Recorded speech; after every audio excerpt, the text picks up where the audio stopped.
चलो बच्चों 72 डेज का ये वीडियो है। रोज शाम को मैं मिलता हूँ, जैसे आप भूलो ना। और उस टाइम हम लोग बात करते हैं कि जो रिमेनिंग डेज बचा उसमें हम लोग क्या करें, और उसमें हम ये भी बात करते हैं कि कुछ ना कुछ एक नया करते रहना है हमें, जिससे हमारा सिलेक्शन और ज़्यादा श्योर हो जाए।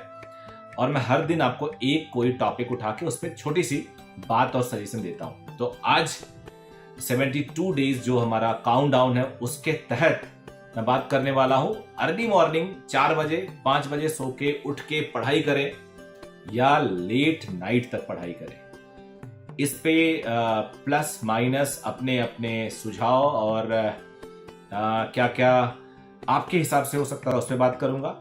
मेरा पर्सनल व्यू क्या होगा उस पर बताऊंगा। तो चलो स्टार्ट करते हैं। सबसे पहले आपको लेट नाइट तक सोना है या अर्ली मॉर्निंग उठ के सोना है, ये काफी हद तक आपके अपने रूटीन और कोचिंग इंस्टीट्यूट के रूटीन पे डिपेंड करता है। अगर कोचिंग इंस्टीट्यूट ना भी हो, घर पे बैठ के अगर आप स्टडी कर रहे हो, तो भी ये रूटीन आपके अपने अभी तक के एक्सरसाइज और प्रैक्टिसेस पे डिपेंड करता है कि आप सुबह उठ के पढ़ना चाहते हो या लेट इवनिंग तक। कई बच्चे मॉर्निंग में कभी भी कंफर्टेबल होते ही नहीं उठ के पढ़ने में। उनको आप जगा दो, उनके पेरेंट उनके चेहरे पानी डाल दें, कुछ भी कर दें, लेकिन वो कुछ दिन तक तो उठेंगे लेकिन फिर सो जाएंगे।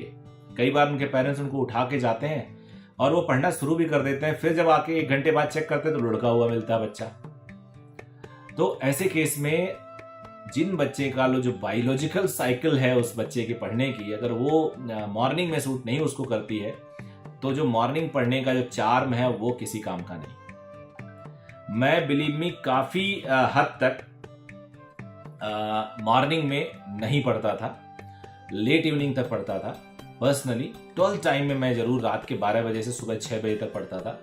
तो वो मैं हॉस्टल में रहता था, इसकी वजह से अर्ली 7 बजे शिफ्ट में खाना खा लिया। नवंबर दिसंबर में उस टाइम सर्दियां होती थी, और 12 बजे तक सो के फिर उठ के 6 बजे तक पढ़ता था। That was the best. But उस टाइम तक कोई ऐसा खास रूटीन टफ नहीं हुआ करता था।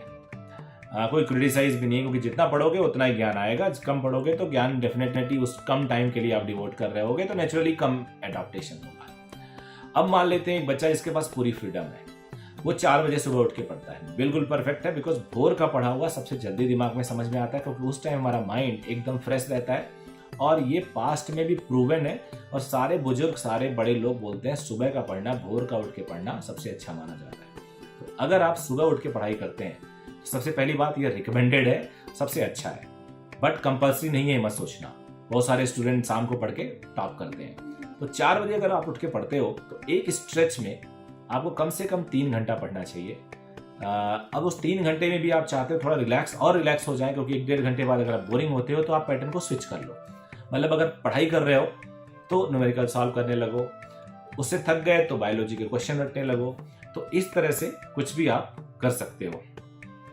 अब आगे आप बात करते हैं दूसरी बात यह है कि अगर आप कुछ दिन सुबह पढ़ लें और कुछ दिन लेट इवनिंग पढ़ दें, या 12 बजे तक पढ़ें और सुबह 4 बजे जग जाएं, ऐसा भी रिकमेंडेशन, कई बच्चे ऐसा कर रहे हैं, तो मैं इसे रिजेक्ट करता हूं।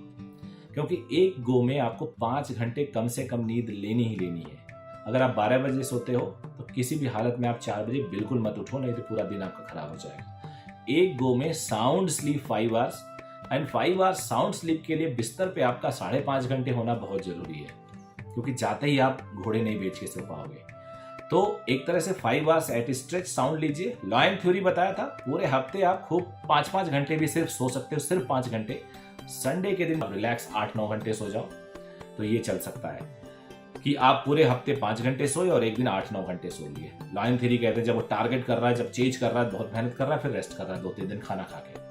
तो इस तरह से आप कर सकते हो, लेकिन कंप्रोमाइज नहीं करना। एवरेज नींद आपको 7 घंटे ज्यादा है, 6 घंटे तो जरूर होनी चाहिए।